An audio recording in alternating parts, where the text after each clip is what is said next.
Hi guys, customers all over the world are up and flying on their flight boards and absolutely loving them. We're receiving amazing feedback, photos and videos. Please keep them coming. Fliteboard is a durable and very reliable craft, but it needs to be cared for. We've seen very few issues in the field, but we've taken what we've learned and put this information into this troubleshooting and maintenance update. To help you maximise your Fliteboard experience for many years to come, watch this video and follow the tips provided. I'll be giving you some new information on batteries, hand controllers and seals, but also reiterating some important things that are already covered in our assembly and learning to Fliteboard videos. Okay, let's start with the board seal.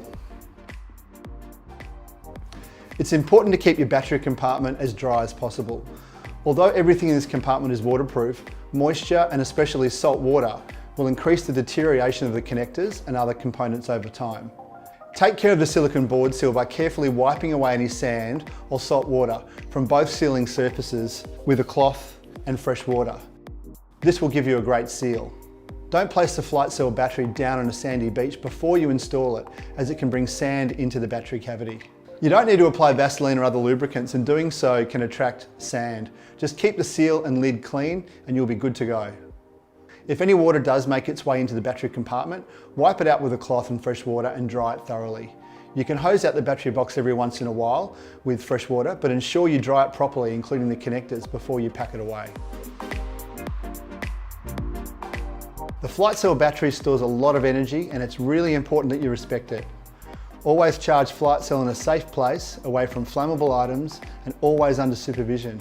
When plugged into your charger, you need to activate the battery by attaching the magnetic charging fob. You will see the battery lights turn on when the magnet is in the correct location. You can also use the magnet in the hand controller to activate the battery for charging. The battery is durable and waterproof. However, it can become damaged due to mishandling or age. Always inspect the battery for physical damage before each use, and if damage is detected, do not use the battery.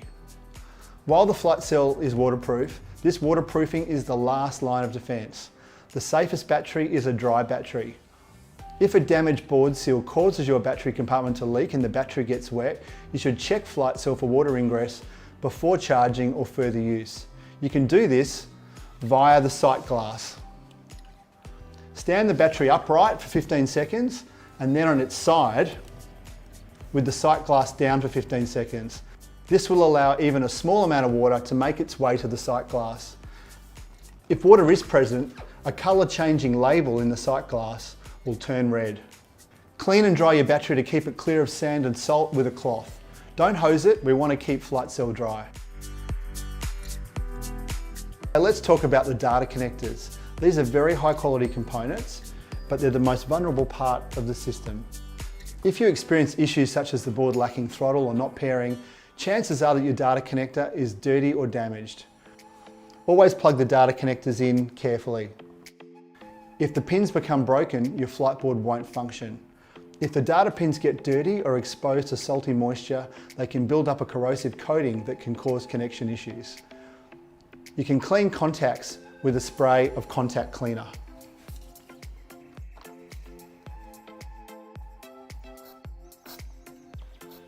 The data connector is rated for 1,000 cycles, but don't worry, the cables are replacement parts. The best way to care for your connector is to keep your board assembled. This keeps the pins sealed from moisture and dirt. If you can't keep it assembled, it's okay, just clean the contacts regularly. Look after your connectors and you'll experience years of enjoyment. Okay, let's talk about the flight controller. This is a small and durable unit. Keep your flight controller away from sand and especially a sandy shore break. Sand can become stuck under the trigger, which can impede its ability to pair, or for the throttle to engage, or for the throttle to cut when you let go of the trigger. Rinse the flight controller with fresh water by immersing it, or give it a quick hose through the gaps underneath the flight controller. If you have problems charging your flight controller, apply contact cleaner to the charging pins or to the charging cable itself. The most common error that riders make is to accidentally unpair the flight controller from the board.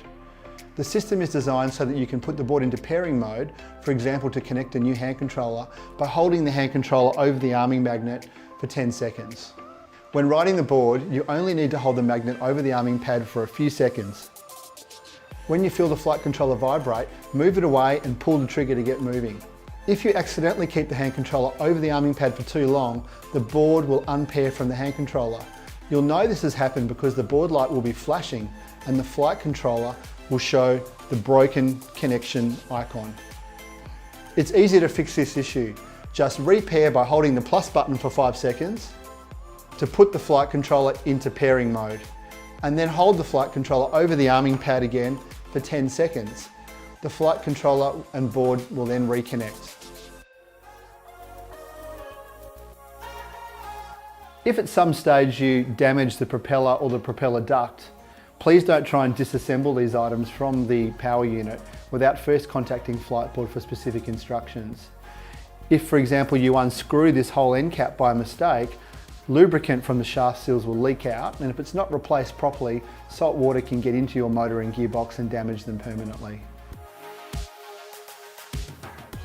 After each use, you can leave the board assembled or disassemble it depending upon your preference and your storage constraints. If you leave the board assembled, it's important to rinse with fresh water after each use. Take particular care to rinse around the propulsion system connection plate, just with gentle pressure, and also the fuselage and wings to wash away any salt water or sand. Salt around the E-foil flange can cause galvanic corrosion if left without cleaning. If you do leave your flight board assembled, you should take time to disassemble the board every few weeks to properly clean the various components. Sunscreen and other oils can discolour the propulsion system metal, so warm soapy water is good to use, or even car wash to clean the system carefully. Disassemble the wings and tail regularly and ensure that Tef gel has been applied to the bolts that bolt into the aluminium.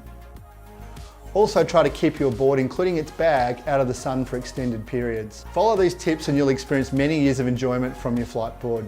If you have any problems, contact us at support@fliteboard.com. Okay, take care and have fun.